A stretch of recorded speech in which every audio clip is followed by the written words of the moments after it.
Biollante does get lost a little bit. It does. Because I think they say at one point that she's not there anymore. She's dead. This is just a plant monster now. So which was kind of Shirogami's driving force, I feel like, and yeah, just gets a little bit lost. But then Biollante can vomit up this acid kind of stuff onto Godzilla, which does him no good. Nope. And it generally looks like Godzilla's not gonna make it. So he sticks his head in Biollante's mouth and blows fire down its throat. If plants have throats, The old gullet. yeah. So that's A risky move at that, because there's a handful of scenes where we're just lingering on all of those teeth, so we know the horror of like trying to go in there and see what's up. He could have poked one of his eyes out very easily. Yeah, but Biollante is defeated, and it disappears into a cloud of glittery pollen and heads up into space with this static image of the dead Erica's face just rising up into space like the worst thing you've ever seen. Just picture the worst graphics you've ever seen.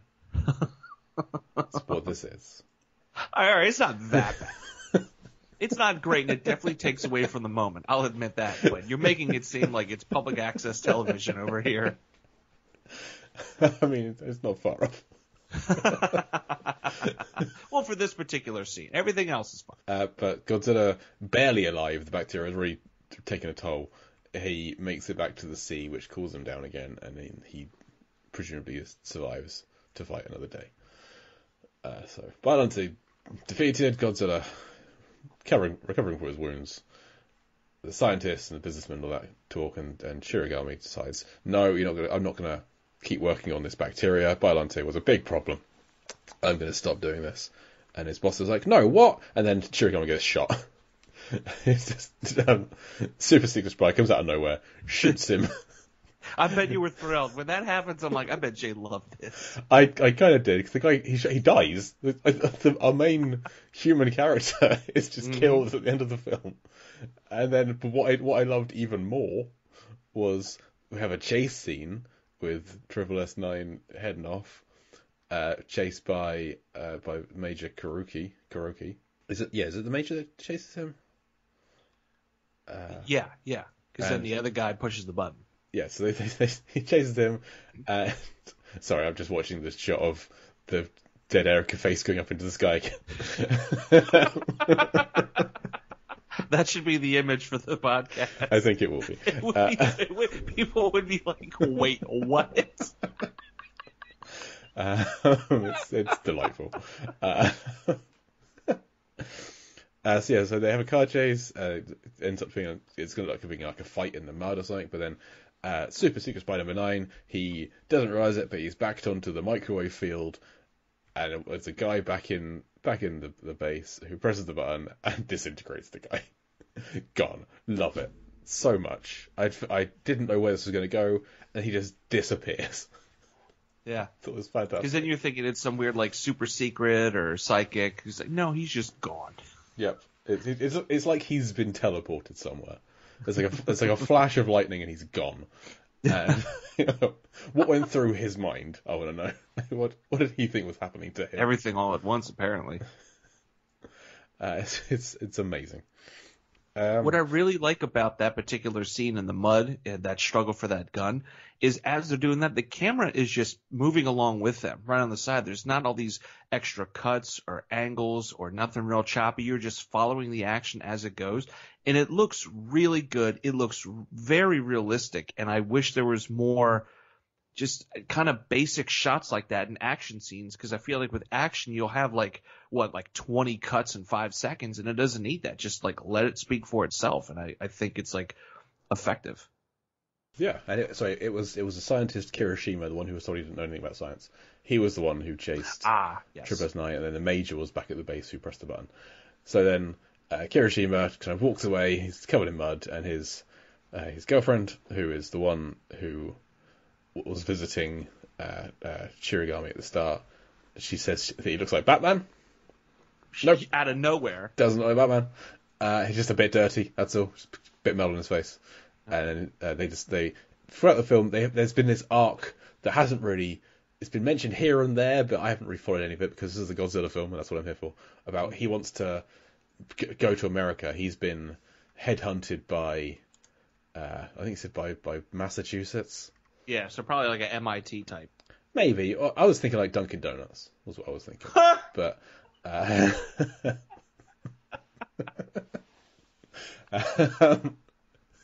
yes, probably like an MIT. So his girlfriend's like, oh, so we're gonna go to America now, and he's like, no, everyone's terrible everywhere. Wherever you go, everyone's the same. Everything's just crap the whole world over. I'm going to bed. Kind of sweet, right? Yeah, okay. And he's like, I'm going to bed, and she's like, oh, I'm going to come too. And that's the end of the film. Oh, yeah, that's Shirogami dies. Everyone else looks up at the sky. The Major gets his hat handed back to him, and then we cut to the credits. And watching the credits, what's up in space? A rose. It's Biollante in space, orbiting the planet, waiting to be called upon again, which, as I understand it, never happened. That's the only time Biollante has ever appeared in the franchise. But it's still there. Like, it's still canon, and it's potential for it to happen again. Oh, if the next American Godzilla film featured Biollante coming down from space as a giant rose with no explanation of the backstory, it's just a plant here now, I'd love it. I think that would be great. You and me both, dude. Like, oh my gosh. I long for the day where they kind of bring Biollante back. It's never technically been released in theaters. The Alamo Drafthouse, a couple of their theaters, showed this or screened it this past November. The one near me did not do that, so very disappointed and upset. So what do you want to see in future Godzilla films? What's been missing so far that you think could be added? Well, I think just those little extra details. With this most recent Godzilla film, spoilers if you haven't seen it. With the most recent one, they introduced. Wait, is this Godzilla vs. Kong? Yes, Godzilla vs. Okay. Kong. I have seen this. Okay, good. In Godzilla vs. Kong, they introduced Mechagodzilla, right? And it's all based on the idea that, you know, they have some of the DNA or some of the whatever, or they're actually using a skull, right? I think when you have used the scene, one of the King Ghidorah skulls. right. I think what should have happened is in the first film, as people are cleaning up after the monster, that's when we see them kind of scraping away that material, right? All the Godzilla genes, the Godzilla cells, and everything like that. The second one, throw whoever you want in there, right? You have Mothra and Rodan. So now we know, because in the history, in the Godzilla canon, Mothra and Rodan, villains at first, but then they become friends, and they help Godzilla when he needs it most. So then the third one, you introduce something crazy, Rodan and Mothra help, and then you bring out Mechagodzilla with all of, you know, the cells and genes, like everything like that. I think having that reveal would be 1,000 times better than what we got. I'm not knocking it. I think it's great to see, you know, Mechagodzilla and everything, but I'm hoping this opens the door for Mecha King Ghidorah, because I think that would be just outstanding. I think we need to see Destroya. I think we need to see Gigan. You know, I'm not so much worried about like Angarius or some of the little ones like that, or even like Destroya, but I think just hitting Gigan would be really cool, because Gigan, he's essentially just massive. He's essentially like Godzilla. He's got some wings and he has razor blades for arms, or razor swords for arms, I should say. So that would be like really cool to see. So and Rodan was the pterodactyl kind of guy. Correct. Mothra being obviously the big moth. Yeah. Okay, I get Mothra and Mechagodzilla. I don't know all of these guys. I'm on the Wikipedia page for the franchise, just hovering over them, and yeah, Gigan looks interesting. It's like a several designs kind of coupled together.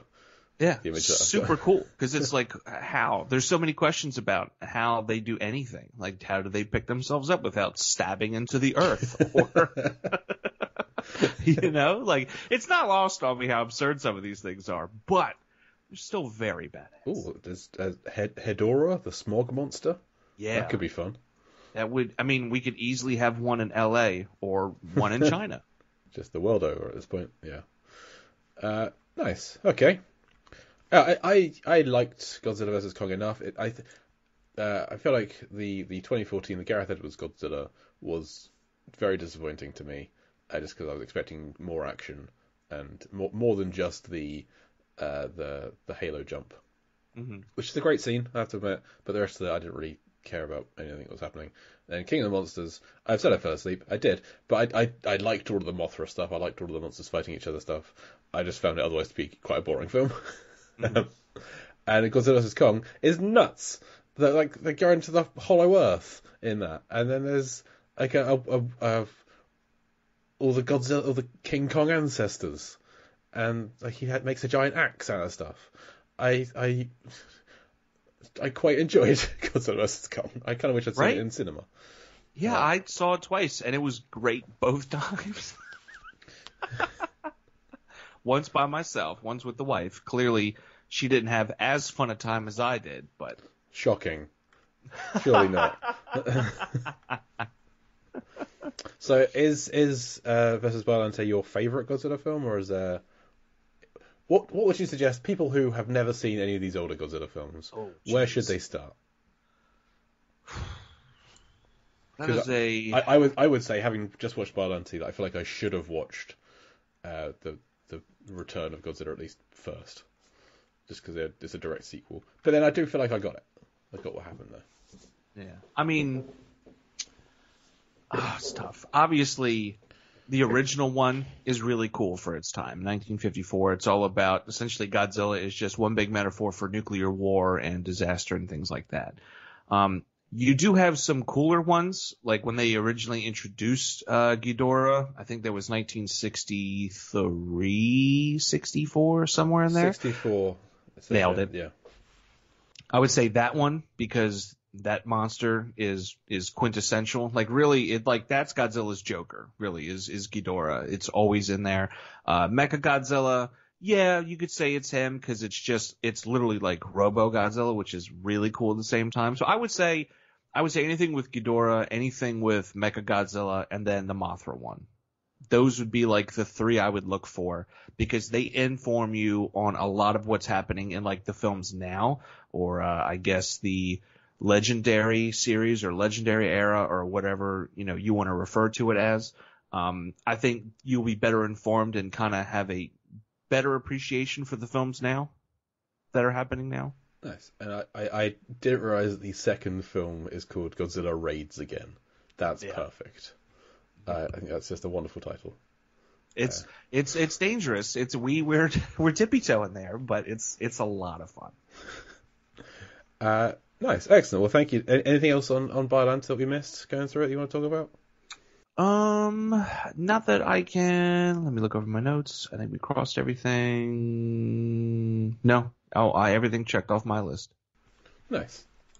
Well, two things I like to do. First, how is this film Deep Blue Sea related, or similar to Deep Blue Sea? I actually have a decent sized list, which I was surprised by. You're welcome. Maybe because there's a whole lot of science going on in this film. Yeah. Our initial sample thief is wearing a sleeveless shirt. Looks quite like Carter. There's a lot of action going on in a science lab. There's a business meeting specifically about cells, just like in Deep Blue Sea. There's talk of scientists masturbating. Because if you recall in Deep Blue Sea, after Janice dies, they need to find something with batteries in her room. And Skoggin says, "Oh, Janice, she was a healthy girl," and mimics a vibrator. So I had to bring it back there. They talk about Chimera, which was the name of the company that Ronnie Cox ran in Deep Blue Sea. And they even talked about Americans making a mistake, or scientists making a mistake in creating their own. And I thought that was interesting, because they did everything they did in Deep Blue Sea. Yeah. There's a model of the monster, of Godzilla. There's a shot of extracting something with through a microscope. When they talk about how powerful the Super X2 is, they said it will reflect back Godzilla's laser beam 1,000-fold, which is what they say about the shark's intelligence in Deep Blue Sea 2. It's been increased 1,000-fold. Yeah. So, but also, I don't think that this thing is reflecting back that 1,000-fold. That would destroy the Earth. That would just cut through the whole. It would just bisect the planet.